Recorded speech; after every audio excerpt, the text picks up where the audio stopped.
સુરત શહેરના ભેસ્તાન પોલીસના કહેવાતા વહીવટદારના પાપે ચાલતા દારૂના અડ્ડાઓ પર ગુજરાત રાજ્ય સ્ટેટ મોનિટરિંગ સેલની 2 ટીમના દરોડા। સુરતના ભેસ્તાનમાંથી બિયર બાર ઝડપાઈ, બારમાં દારૂ સાથે ચખનાની પણ વ્યવસ્થા કરાઈ।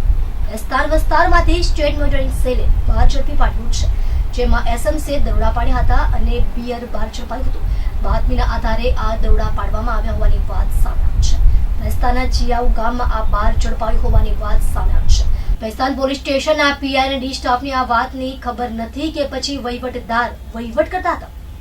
એસએમસી દરોડા પાડી બિયર બાર ઝડપી પાડ્યું છે, જેમાં ભેસ્તાનના જીયાઉ ગામમાં બાર પકડાયું છે।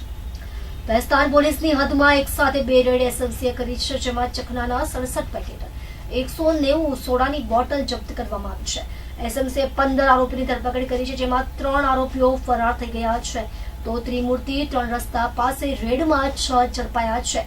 તો એસએમસીની કુલ 2 રેડમાં 21 આરોપીની ધરપકડ કરવામાં આવી છે। કુલ 2 રેડમાં 6 ને વોન્ટેડ જાહેર કરવામાં આવ્યા છે। સ્ટેટ મોનિટરિંગ સેલની ટીમો દ્વારા અવારનવાર દારૂના અને જુગારના અડ્ડા પર રેડ પાડવામાં આવે છે। આ રેડ દરમિયાન પોલીસને બાતમી મળે છે અને સ્થાનિક પોલીસ ઊંઘતી ઝડપાઈ છે।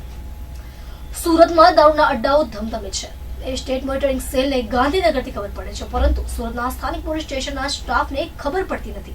ત્યારે પોલીસ અધિકારીને શરમ આવવી જોઈએ કે બહારની એજન્સી રેડ પાડે છે અને તમારી ટીમ નિષ્ક્રિય રીતે જોઈ રહી છે।